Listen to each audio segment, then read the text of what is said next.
There was movement at the station, for the word had passed around that the colt from Old Regret had got away, and had joined the wild bush horses. He was worth £1,000, so all the cracks had gathered to the fray.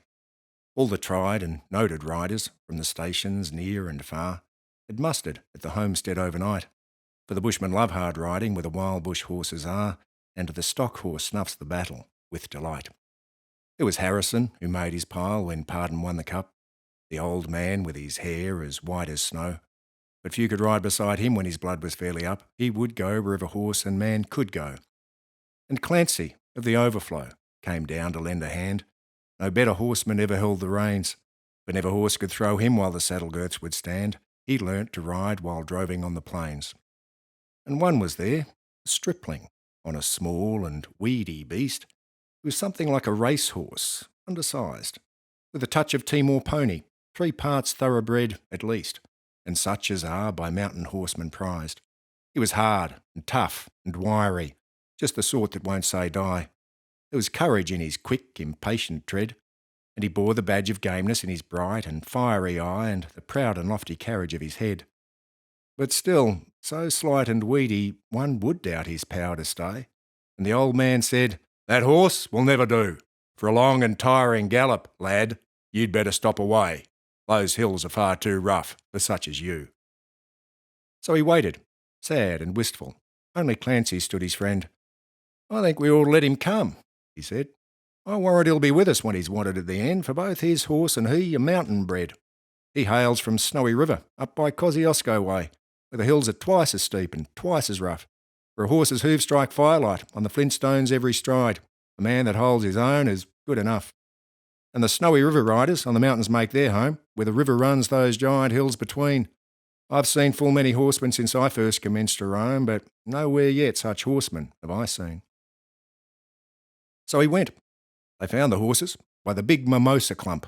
They raced away towards the mountain's brow, and the old man gave his orders, "Boys, go at them from the jump. No use to try for fancy riding now. And Clancy, you must wheel them. Try and wheel them to the right. Ride boldly, lad, and never fear the spills. For never yet was rider that could keep the mob in sight if once they gain the shelter of those hills." So Clancy rode to wheel them. He was racing on the wing, where the best and boldest riders take their place. And he raced his stock horse past them, and he made the rangers ring with the stock whip as he met them face to face. Then they halted for a moment as he swung the dreaded lash, but they saw their well-loved mountain full in view, and they charged beneath the stock whip with a sharp and sudden dash, and off into the mountain scrub they flew. And fast the horsemen followed, where the gorges, deep and black, resounded to the thunder of their tread, and the stock whips woke the echoes, and they fiercely answered back from cliffs and crags that beetled overhead. And upward, ever upward, the wild horses held their way, where mountain ash and Currajong grew wide, and the old man muttered fiercely, "We may bid the mob good day. No man can hold them down the other side." When they reached the mountain summit, even Clancy took a pull. It well might make the boldest hold their breath. The wild hop scrub grew thickly, and the hidden ground was full of wombat holes, and any slip was death. But the man from Snowy River let the pony have his head. He swung his stock whip round and gave a cheer, and he raced him down the mountain, like a torrent down its bed, while the others stood and watched in very fear.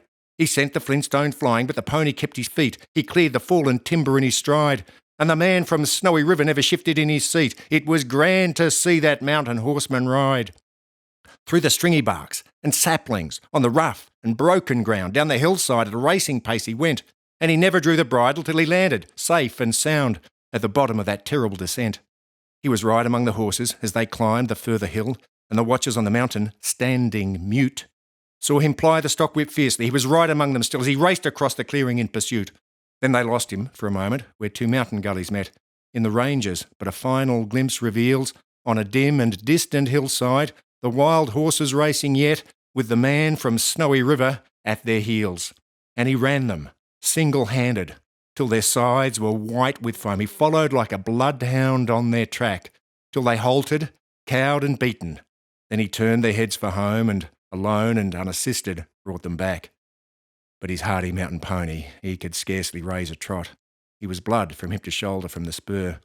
But his pluck was still undaunted, and his courage fiery hot. For never yet was mountain horse a cur.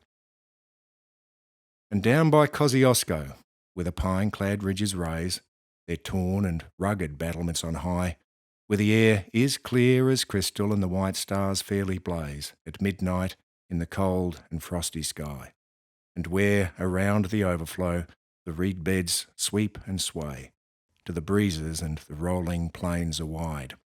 The man from Snowy River is a household word today, and the stockmen tell the story of his ride.